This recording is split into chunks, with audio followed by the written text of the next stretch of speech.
You got all kind of notes. You gonna ask me some things? Yeah, I'm going to ask you some things. Let's do it. All right. Hello and welcome to the Batcast After Dark. After dark. This is the first Batcast that we have done at night. Yes. And what do we have? It's actually 9:09. I think that means something there. 9:09 in Phoenix, Arizona. We just saw something phenomenal. Yeah. A rocket. The SpaceX. The SpaceX rocket, it launched from somewhere in California, but it flew across our sky, and I left what do you call it, a contrail, or is that just a conspiracy theory term? Anyway, it had a long line of smoke behind it. It was cool because it was dark outside, but the trail was bright. Right. Fascinating. And we actually saw the rocket shoot off into the distance until it eventually disappeared. And I don't know, what do they do with those things? They go into the ocean or something? Well, I think it was just out of sight. I don't think it was dropping off into the ocean. But isn't that where they end up? Space trash. I'm not sure. I haven't done enough SpaceX research to. I'll tell you what. And if you guys haven't noticed already, we're in a new studio. Yeah. It's really just a different room. Different room in the different house. room. We're on the couch. We moved out of the library. And we're in here. Yeah. I like it. We're relaxed. We're on a couch. It's nicer to be on a couch. Sometimes the chair, you had some issues with leaning back in the. Early on, when I was using a chair, I think I stole from a hotel. That one failed anyway. So here we are. Let's get right down to it. Okay. I think the first thing we want to talk about is Zapcon. Yes. We just had Zapcon. It was great. That was very cool. Lots of great games. Some notable games. Yeah, but it was both pinball and upright arcade machines. Right. And you had some merchants. We also went to the Renaissance Festival this weekend, so there may be some miladies. Yeah. Milord. Tell me about the merchants, you milord. You had some merchants. You had Moto Glass. You had some other guys selling all kind of wares related to a pinball and arcade. That was a lot of fun. As far as the games go, notable games. Yes. Arzak. Yeah, Mobius. Man. And that was so cool. I'm a Mobius fan, and listeners know I'm a Mobius fan. This game was unbelievably cool. Yes. Completely custom. But he routed it out in his driveway by hand. When you can't tell. No CNC, right? Right. No CNC. I think it was a router and some jigs, or maybe even freehand.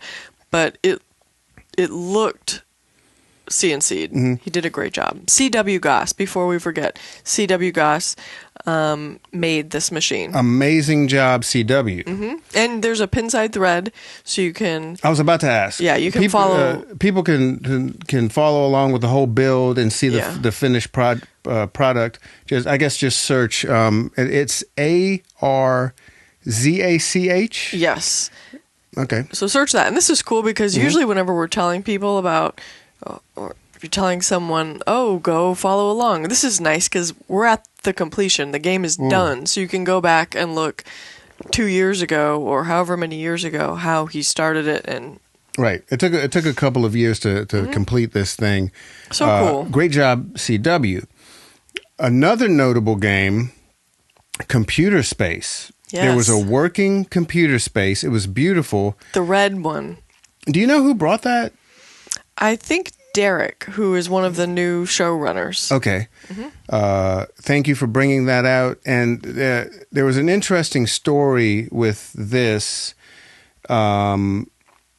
This game, long story short, and we heard this story from two different people, so we know it's true. Yeah. If you hear it from two people. Two people, then it must be true. Separate occasions.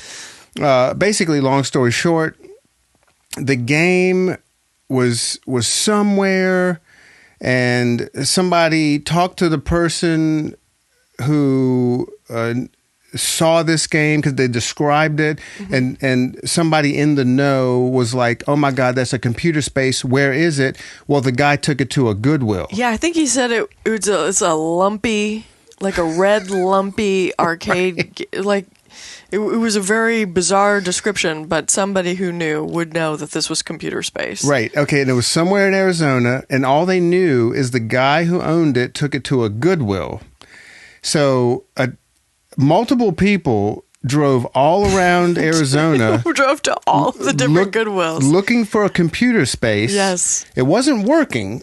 Right. So they found it in one of the Goodwills for $19.99. I think it was. Right. And anybody Or maybe here, it was 100, but it was not a lot of money. Right.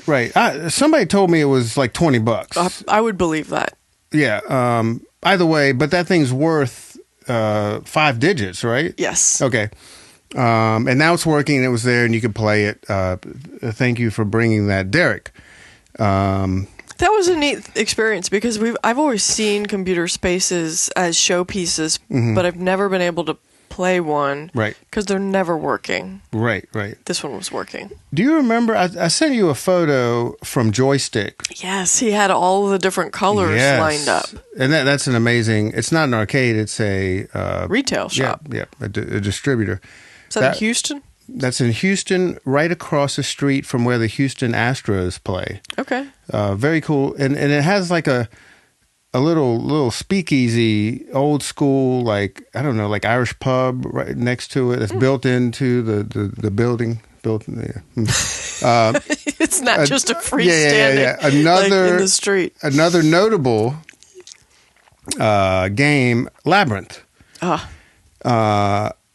These are out now. More and more people are seeing it. The first time we saw this was at Expo, and the lines were just insane. We played it one time, and then we were like, I'm not getting back in this line, because it was almost like Disney World. People were just getting back into the back of the line, and it was, like 80 people deep. But there were also lines at Zapcon. Luckily, we had 2. Yes. We had a couple of people bring in their labyrinths, and this was a very interesting thing. I think there were more people excited about this than almost any other game.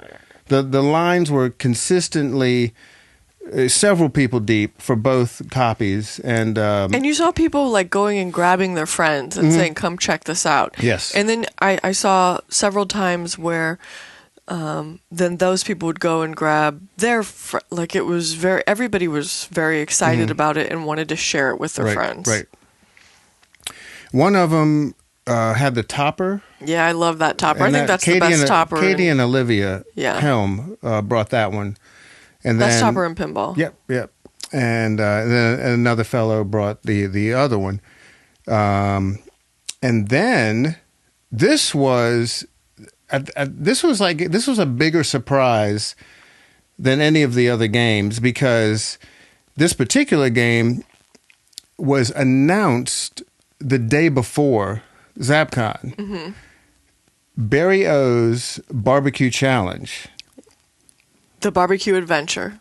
Yep. And our friend brought it in, wheeled it in through the roll door there. We just happened to be standing there. And we were like, holy crap, that's the game. There's the barbecue game. Right, here it is. And, it wasn't covered or anything. He brought it, wheeled it on in. Had it on a coffin cart. As soon as... let me speak for myself. As soon as I saw it, and I think I talked about this on the Pinball Party podcast. Shout out to Jason. Go listen to.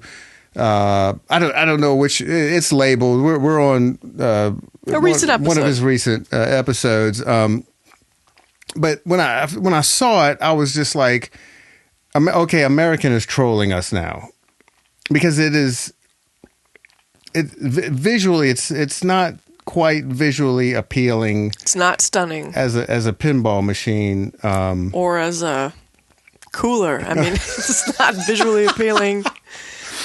Okay, so it came in, and our our friend Jordan set it up, and this game is at Danger Zone. Yeah, you can play it now, I assume. Right. On the floor at Danger Zone. And we played it. We were excited to play it. I think we were the first people to play it. We plugged it in, fired it up, and this is before the public got there. And do you want to talk about the artwork? Is that where we should start? Let's start with the beans. Because that is the first thing I noticed once he set it up. We were still setting up our game, so we kind of went back and forth while he was getting that set up. I went over and looked at it, and I noticed right on the apron, the first thing I see is a photograph of a big bowl of beans, or plate of beans. I don't know, a pile of beans. It amounts to a pile of beans. Okay. And then, there's some other meats and food things that are photographed. And then the art on the playfield is some line work. Uh-huh. And then there's some other graphic. There's a lot of different art styles and a lot of different fonts on this machine. Right. It looks like everybody got to do a part. And then... Certainly. They got combined. Okay. Which some people might enjoy. Some people who like really good art would probably not enjoy this. It was hurt by the fact that it was next to the fancy version of Galactic Tank Force. Right, which is beautiful. Yeah. Yeah. And so you don't put your... Yeah, the best looking game next to this game is right, and so even not the move. Even amongst American pinball standards, this was a surprise because Houdini looked cool. Houdini looked fine. Hot Wheels looked fine. Hot Wheels looks dope. And Oktoberfest, there was a little debacle about that in the beginning. You might recall with the rapey monkey, with the monkey grabbing. Yeah. Mm-hmm. And then Galactic Tank Force looks absolutely stunning. And then you have this. Yeah, and Valhalla also looked right. I don't really remember. They may be. We don't know what's going on. They may be trying to save money by not hiring, a skilled artist. But here we are. Mm-hmm. I wonder what the savings is between Franchi's Galactic and what they spent on this and how that works out in sales. Maybe Franchi could give us some insight on that. He could come on the show and talk about that. Yeah. So then let's get to the gameplay. Okay. First thing you notice with this game, what I noticed, was the laggy, underpowered flippers, which if you've played an American game, you're familiar with. Mm-hmm. And then, but the geometry, it makes sense. It was good. Very, very cool. Mm-hmm. Yeah. And I don't know exactly how much Barry O had, how much he worked on this. There's varying reports where it was just a drawing and then everybody else brought it to life. But either way, the geometry makes sense and is cool. Mm-hmm. You have if you guys haven't seen it, video of it, you have two saucers on either side where you can lock the ball, and then an inner right orbit where you would start your multi-ball. One cool thing is you can hit the left saucer from the plunge, which is like a skill shot. I did that one time. It was cool. Yeah. And what we didn't realize when we were playing it, I learned this after, when the balls are in the saucers, you can actually hit them and they'll trigger a switch. They're like captive ball. Almost like a captive ball. Very cool. That innovative, my lord. Also, something unique is in that inner right orbit where you start your multi-ball. There's a row. There's a bank, three drop targets. Yes, sweepable that you can sweep. And whenever I first saw that, I thought there is no way in hell this is going to work. Mm-hmm. And then you and I both did it multiple times. Very sweepable. Very sweepable. Mm-hmm. And that was cool. Something else that's notable is they put spinners on the ramps.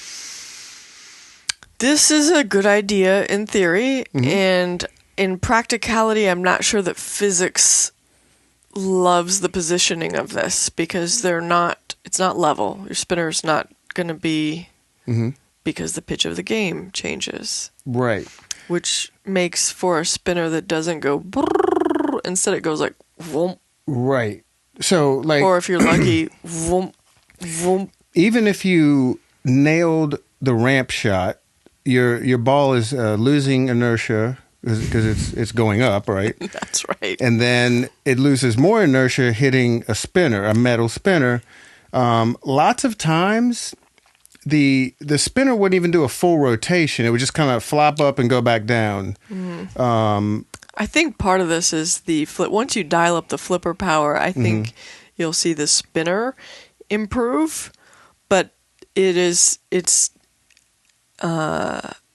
still maybe it's not going to spin like an opto spinner on an orbit. Certainly. Would you recommend an operator get this game? Do I like the operator?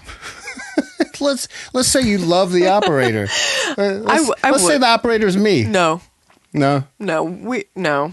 I'm guessing you don't think it would earn. I don't think it will earn past the first month of curiosity. And we saw this at Zapcon. Those lines we saw for Labyrinth, people were very excited about it and wanted to play over and over and over. Right. And what we saw were pinheads in the know going over and checking it out and playing it once or twice and moving on. I never saw anybody go and grab their friends and say, you got to check out the barbecue game. Certainly. It also has beta code, which it announces on the game. Right. I think in an instance like this where American is, in my opinion, American is trying to recover from Galactic Tank Force. Okay. I would think that you would postpone the launch to have code that is past beta. Because you want to make a splash. You want people's impression of this game to be good. Very good. As good as what you can get. Sure. I don't think that's the move. What do you think? Well, obviously they wanted it out for Texas to make some kind of splash there. So I think that was it. The game does seem rushed, right? Also, it's kind of like after Galactic Tank Force, they don't really have anything to lose, right? Like why? Well, because I think because here's the thing: would complete. Okay, if the code was completed, would you tell operators to get it? If it was good, no, I wouldn't tell them to get it. But I would feel like they were on the trajectory of earning some trust back. Right. Yeah. And maybe this is why we haven't had any galactic updates, like why we still have to use virtual locks on that game, because all hands on deck to get the barbecue game done for Texas. Right. Because you got to have barbecue in Texas Well, for that show. I don't don't know. Yeah. So they were able to pull it off, and they had the game in Texas, and they had the game at several locations shortly after they announced it. Right. So that was a success. Yeah, and I think this game, I think it'll be kind of fun, but I think that if I was an operator, I am an operator, and I know the decision I would make for that price point, for the $4 extra or whatever it is, you'd get a Stern Pro. That's going to make you the money. Oh, yeah. That's a great point. Also, for an extra $1,000, you can get a Pulp Fiction. That's a phenomenal game. Yeah, right. Phenomenal. Yeah. Okay. And then I guess there you have it with the Barrio's Barbecue Challenge. People were still asking us who Barrio was, which was weird for being at a pinball and arcade convention.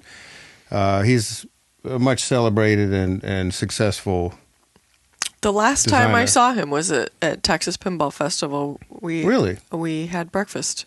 Oh, you're kidding me. A couple years ago. good deal. Another game that was notable at Zapcon, QB3, which is a Robotron sequel. Well, is that correct? So this is a game that was never produced. It was made by Rockola, and it is Robotron-like.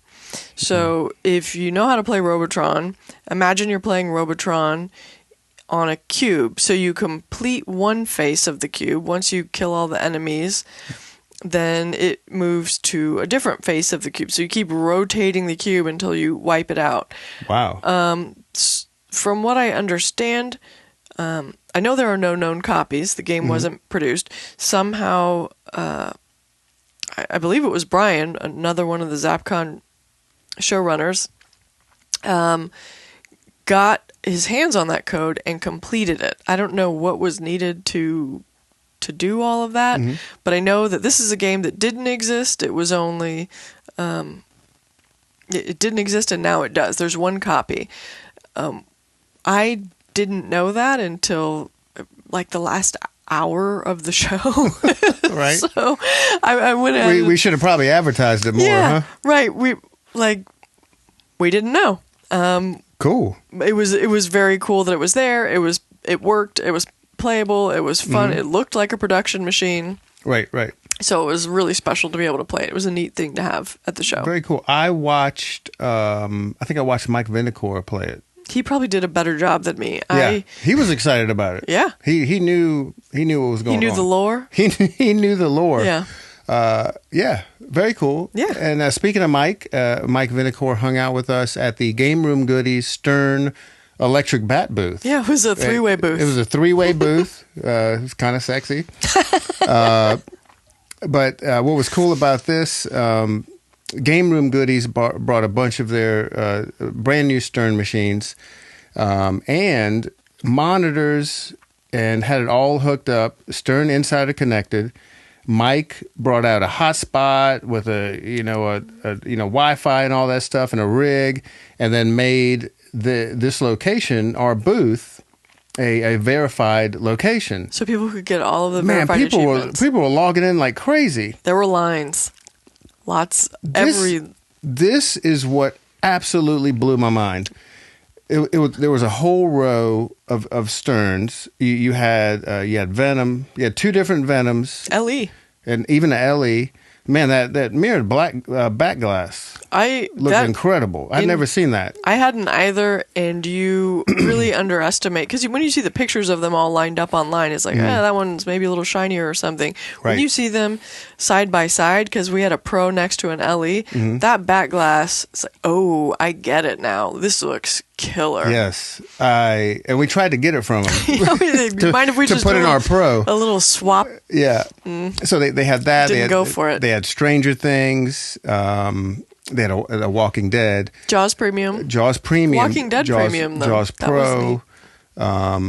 Of course, the Walking Dead wasn't hooked up to Insider Connected. No. But everything that was hooked up to Insider Connected, you could constantly hear that sound of people, everybody logging in. And I don't know if that had anything to do with it or whether they were just Sterns and people liked playing them. I was blown away that there were lines for every single one of those machines. You can play them at any arcade. Right. And people love them so much that there's a show where there's these machines where they are one-offs. People still line up. Right. There was the brand new barbecue adventure. Brand new. And many times I passed by it and nobody was playing that thing. They saw the beans. Right. But the Stern, there were lines for the Sterns. Incredible. Those guys know how to make a game. And Game Room Goodies knows how to sell them. And so if anybody wants that Venom LE, give Aaron a Game Room Goodies. Yeah, GameRoomGoodies.com. Very, very cool. Something we did at our booth that was absolutely phenomenal and was your idea. Thank you for acknowledging that. Often I notice that sometimes the credit gets misplaced. 2 days in a row. So we had Saturday and Sunday. We did a stall ball game on each day. What was cool about the stall ball game, if you played all you had to do was play in the stall ball game. You got a raffle ticket, And Game Room Goodies gave away, is it Namco or Namco? Namco. Is it Namco? Yeah, except on Soul Calibur at the beginning. That's where I got it from. It says Namco. Namco. Yeah, I like saying Namco. So you got a raffle ticket just by playing it. You didn't have to win the stall ball. We wanted to encourage participation, right? Because participation is more important than performance. 100%. I like the cut of your jib. It's got you to where you are today. Hey, so Saturday's stall ball game was pretty big. Sundays, it blew me away. I couldn't believe how many people were in this Everybody line. lined up, and I don't know how many people there were, but everybody lined up for this. Would you think there were at least 80? I would say between 80 and 100. That's what I think. Because I took a video of it, and it kept going. I remember asking people, is this still... do you know what you're in line for? Are you guys in the stall ball line? And they were like, yeah, there was 80 to 100 people in there. And this is what is interesting. Paul, our player Paul, won both stall ball games. And now those were his first two... Because he always goes home early after tournaments. Not early. He goes home when the tournament's over because he works early. He gets up early. So he doesn't want to stay late. So he'd never stuck around for a stall ball tournament. Turns out he should have because he won. Yeah, he won two stall ball things in a row.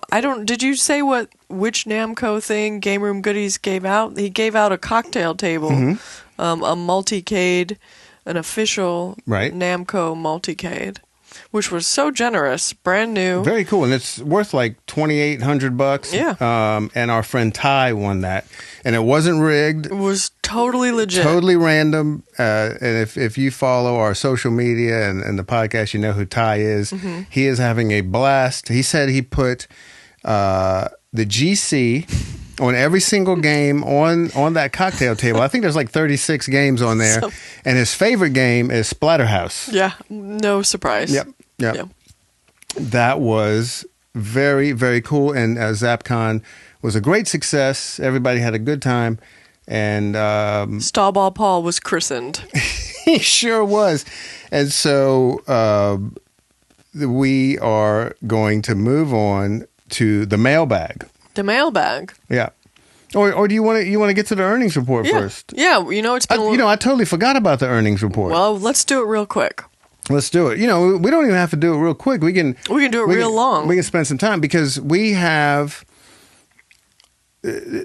should I mention the new machines we've gotten recently? Yes. Or are they gonna pop up in this earnings report? Well, let's do the earnings report first. Okay, let's go.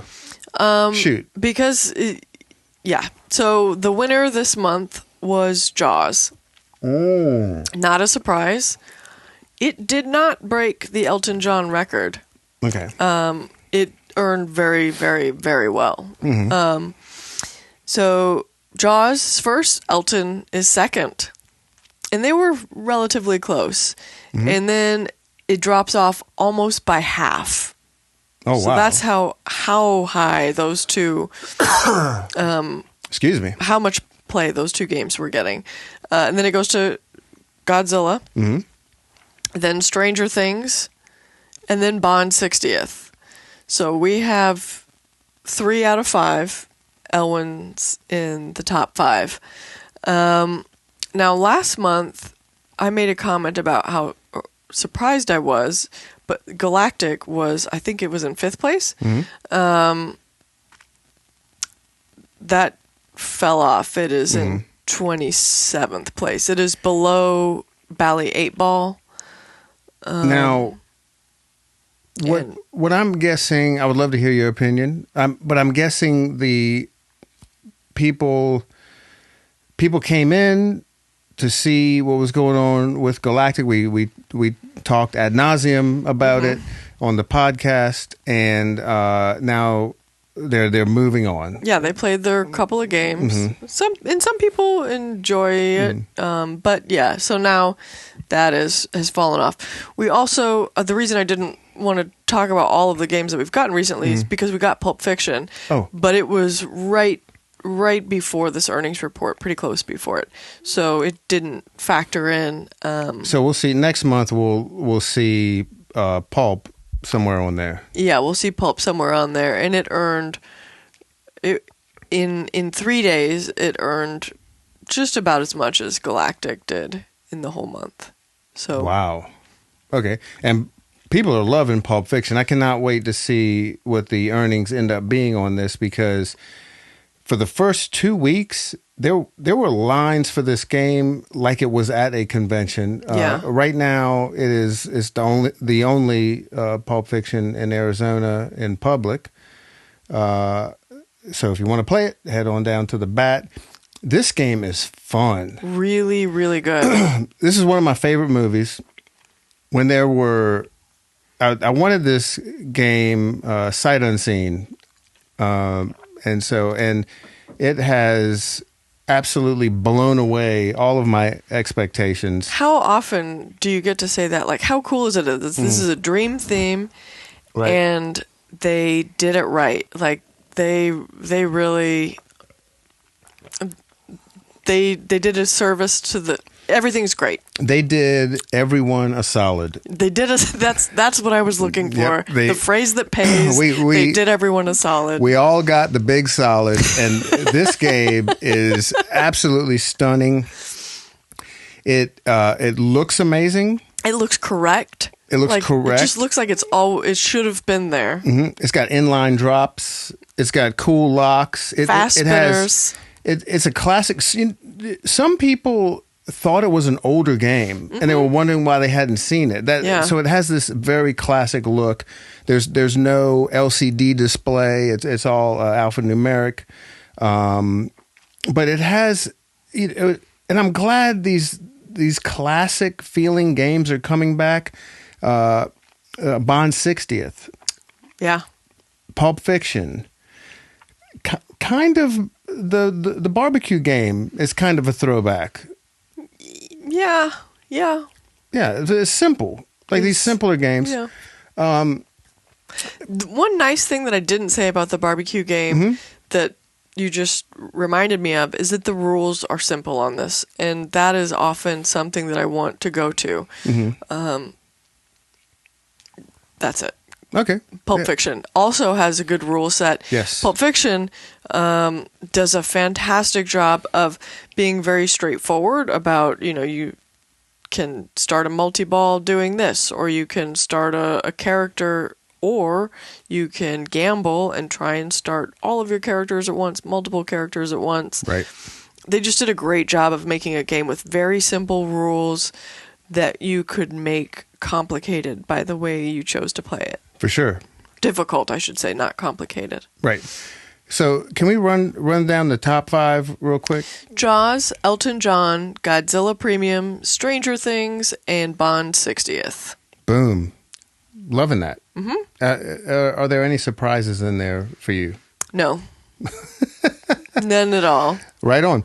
What a grand time to be in the pinball world. And I do have one thing that I was curious about, and this showed me, this gave me an answer. I was wondering if Elton John had broken a first month earnings record because there were more people coming out and playing. So it was just a matter of volume. Right.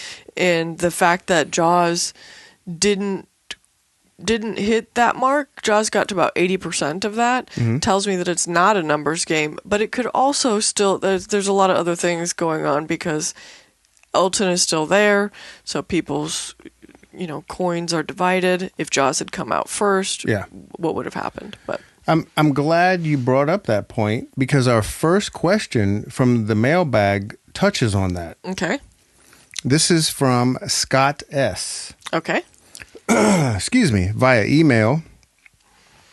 It would be interesting to know, in general, how you think about new games and how they both add to the overall coin drop, but do they also cannibalize other existing pins?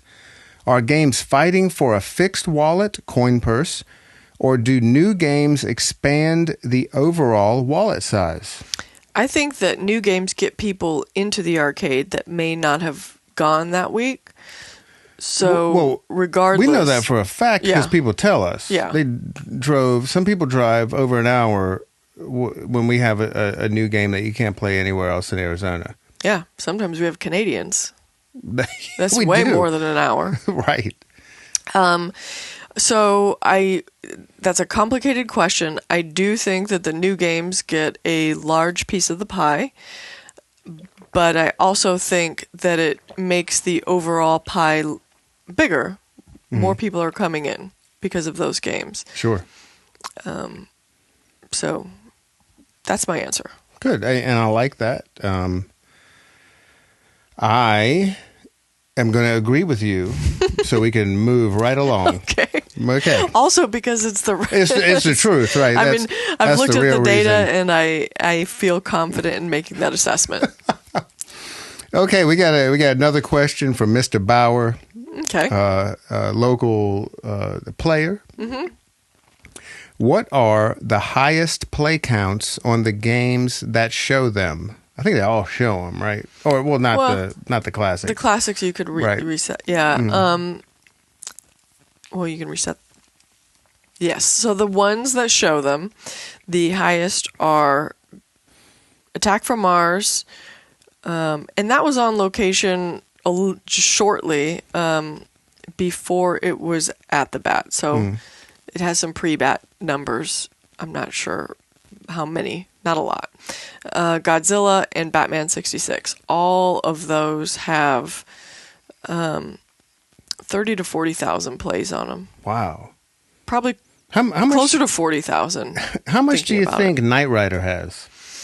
Oh, Just spitballing. Probably 50,000. Really? You think it has 50,000? I don't know, because that's a really interesting question. I was looking at Dolly the other day, looking at some audits on Dolly, and it has a lot more than you would think, but it's not measuring, But those audits they have new boards. And right. That's what I'm saying. Yeah. And it's still a lot more plays. So I would think that if you counted 30 years prior, but those were sitting in somebody's garage or home for a lot of those years. Right. Had they been on location, I would say they would have 120,000 plays. Now, we know the Knight Rider we have was on location. Yes.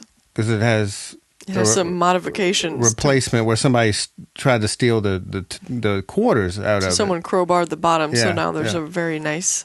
so that thing could have 100,000 plays on it. Yeah, could. Very cool. I learned a little something, and so did Mr. Bauer. Thank you for your question. All right, this is from Doug PDX on Discord. This is a long one. Okay. You ready for this one? Maybe. Good morning, Electric Bat. Good morning, Doug. You guys are awesome. Really enjoy the podcast. You can stop there. That's really what it says. Oh. Yeah. Or I'll ask a question. That's what you were waiting for. Yeah, well, right? I was wondering if the stop there, it's a long... All right, so Doug PDX, I am a small operator who will be expanding here this spring. We need to make a decision about what age groups we are going to admit into our pin bar. Our pin bar is mainly pinball, but we'll have a shuffleboard, a few video games, and darts. It seems like there are lots of people who want it to be 21 plus, and also lots of people who want to be able to bring along under 21s. How did you all reach a decision on this? Seems like we are destined to piss off some group of customers no matter how we set things up. It's important to us that we keep a cool vibe, and I don't want our place to get overrun with kids and turn into Chuck E. Cheese. They should do what we do. What do we do? We have under 21 is, you can go there under 21 until 7 with someone over 20. There always has to be somebody over 21 present. At any time. Right. You cannot... 10 a.m., 6 a.m., they have to have a guardian.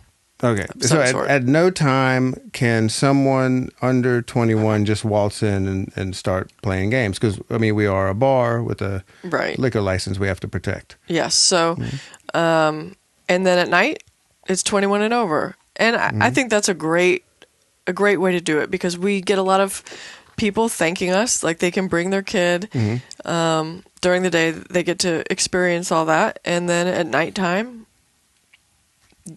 Right. kids are at home. And we do have some families that come in every once in a while. We had a family come in today. They enjoyed everything, and it didn't, turn into a Chuck E. Cheese. Right. Yeah. Because I think it's important to have a requirement that the adult be there, because you don't want to be a babysitter. Right. And we've heard about places where that does happen, where they just drop the kids off, and here's $10 or however they want to do it. Right. And then all of a sudden you have a whole bunch of kids and you're running a daycare with electricity, like extra electricity. Also, we have a advantage. The electric bat doesn't look like a place you want to drop your kids off at. Yeah. No, you've got to know what's inside to feel confident about that. Oh, man. Thank you for the question, Doug, and good luck with the expansion. We want to keep us updated. We want to hear what you're doing, and get some photo and video, and we'll talk about you guys once you get everything expanded and all that good stuff. Here we go. Gutter Ghoul. All right. Gutter Ghoul always has some good questions. Yes. He's thoughtful. Yeah, he's thoughtful, insightful. He's smart. He's funny. Friendly. He is friendly. He's great. We love playing with him. Are machines getting easier or harder as time goes on?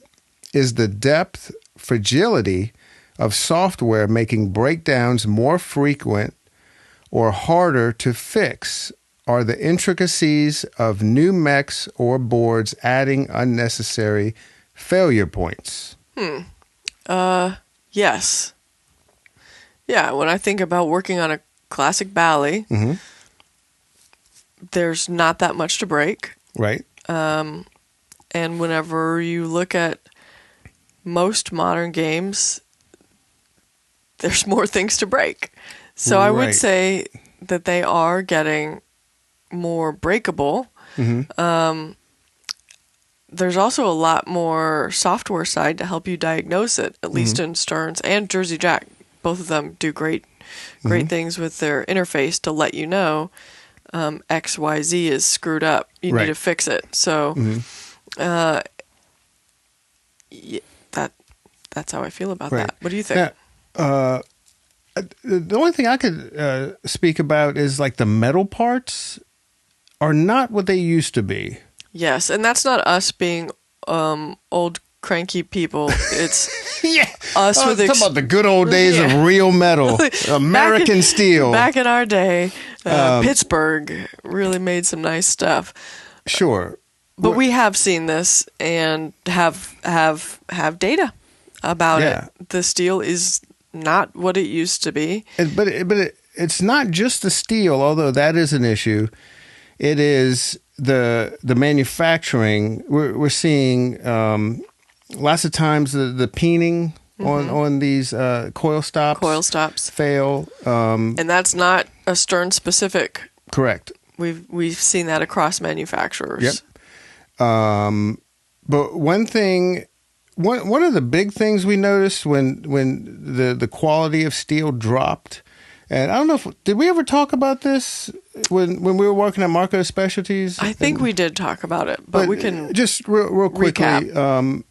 We're not trying to make this political or anything. When Trump was president, he enforced, and I think everybody that followed the news knew this. He enforced some tariffs on Chinese steel, and we were importing a lot of products made of steel from China, and now because it doesn't make sense. They didn't jack up the price of these items. They jacked them up a little bit, but in order to make up the difference for these tariffs, they were adding cheaper metals. They're just using a lesser. Right. lots of I don't like nickel, very very inexpensive stuff. So the steel is not the structure is just different. It's not as robust as some stuff you'll find on like some old Bally Williams things. So that another thing that makes them more breakable now. Yeah, absolutely. Thank you so much for the question, Gutter Ghoul. My lord. We went to the Renaissance Festival. I'm still... We did a bunch of milords and miladies. You did a hat tipping. I did some hat tipping. Yeah. The sun was out, so I wore a big old, what would you call that? A straw hat? Yeah, big straw hat, like a gardening hat. I look like Ray Dan. Very large. Right? Is that his name? It's not Ray Dan? Oh, no. No? Okay. This is also from Gutter Ghoul. I have heard that for EMs, the more you play them, the better they play, and that it helps keep it in working order. Is there any truth to that? If so, why? And does that make it desirable for an arcade, since the constant play would be beneficial for it? Well, I mean, it would... the game has to be desirable for it to be... Correct. Desirable to have it in an arcade. Mm-hmm. That is true. EMs aren't going to make a whole lot of money. No. There's only a couple EMs that I would even... Jacks Open would be one. Right. Which means I'm looking... I think that I'm going to look for a Jacks to Open...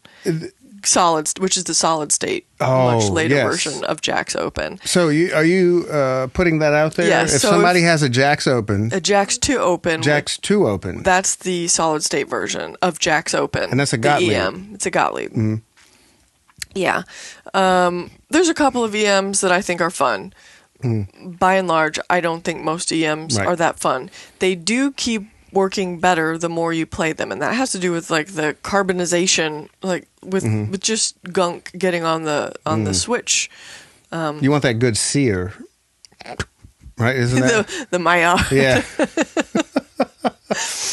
You want to see the spark. You want the switch contacts to be clean, and whenever they're being used, they're making contact with each other, which is sort of a self-cleaning action, and so they stay working better. Right. So that part of it, yes. But there's also some safety features added in solid-state machines that are not in EMs, and for an arcade that is not... there's not always staff right there to do... it's safe. There's a safety to put out issue. A fire. Yes, that's what I was getting at. We've seen an EM catch on fire. Yeah. At Zapcon.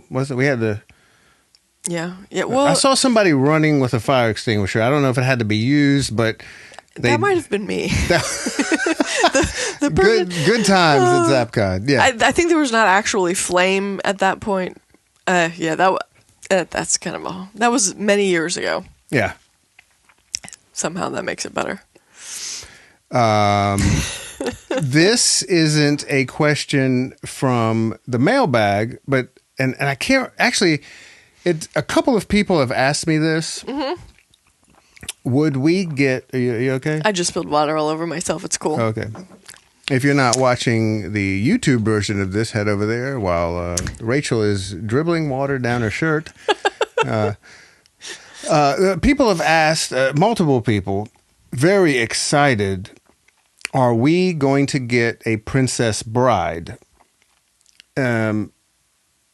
The people who asked me about it don't realize what a Multimorphic P3 is. They are just asked. They think they've heard there's a Princess Bride machine and they would like to play it. Correct. Got it.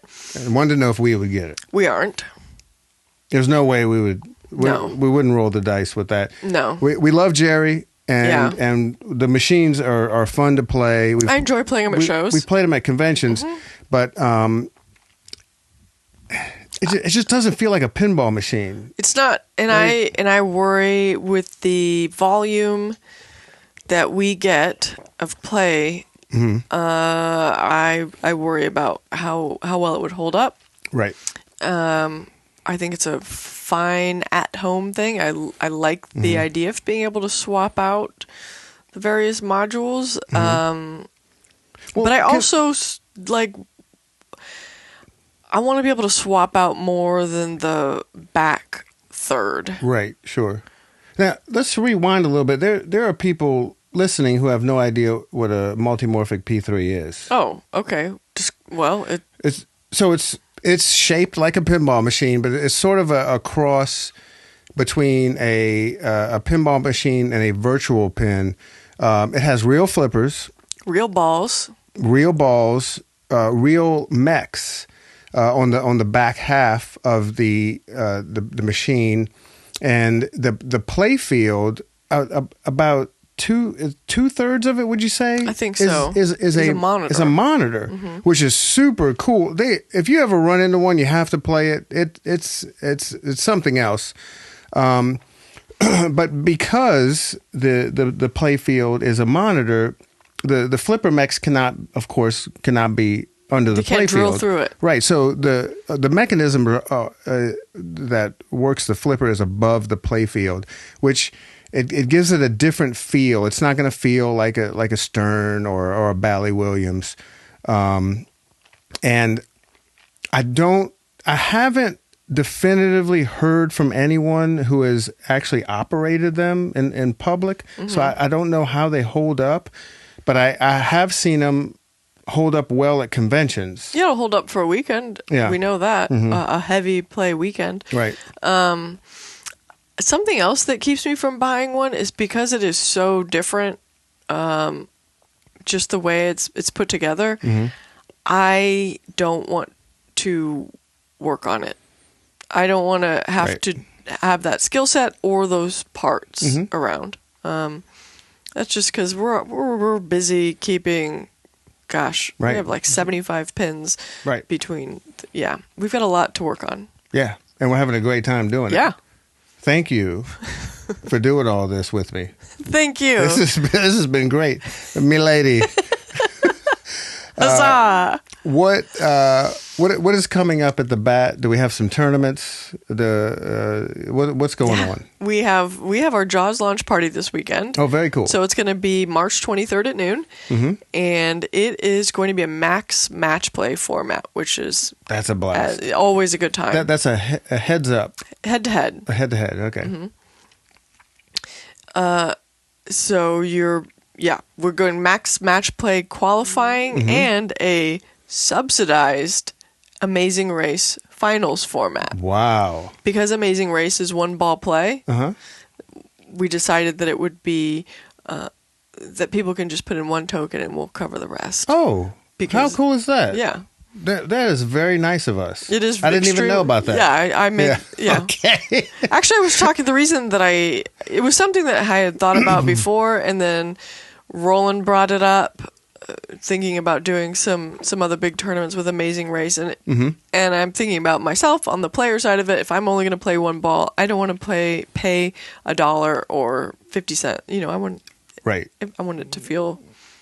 Right. Very, very cool. So, yes, Jaws launch party, Saturday, the 23rd of March at noon. That's this Saturday. That's this Saturday. At noon. At noon.